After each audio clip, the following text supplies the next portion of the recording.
It was always at night, like a werewolf, that I would take the thing out for an honest run down the coast. The Edge.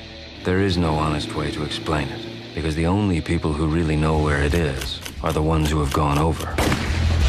He was a reporter with a wild imagination. He was not afraid to express himself in sometimes shocking ways. I'm not at all embarrassed at the use of the word freak. Fear and Loathing in Las Vegas. It starts off like a rocket. That was mad genius. Ralph, when he first met Hunter, he'd never done any drugs. He loses it. Hunter always had to have a running crisis. Come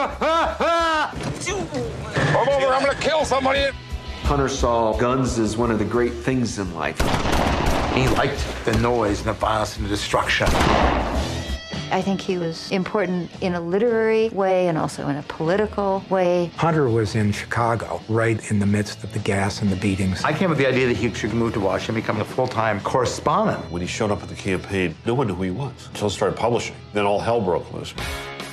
Some people will say that words like scum and rotten are wrong for objective journalism, which is true, but they miss the point. He described me as a half-crazy Davy Crockett running around the parapets of Nixon's Alamo. I desperately wanted to put an end to that senseless war. I'm sick and tired of old men dreaming up wars for young men to die in. Hunter's pieces were a hybrid of very accurate reportage and sometimes flat-out fantasy. And ended up on the wire as a straight story. You finally said, well, you made it all up. I couldn't believe that people really believed that Muskie was eating Ibogaine.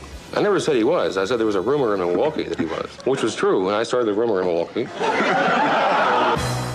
I think he captured certain truths about human perversity. I don't think that anybody can be surprised that we find ourselves in the nightmare we're in today because it's the same as the nightmare he described back then. He could have wielded a pretty effective sword against what's going on right now. He had this purity of vision. Will the real Hunter Thompson please stand up? To see the light.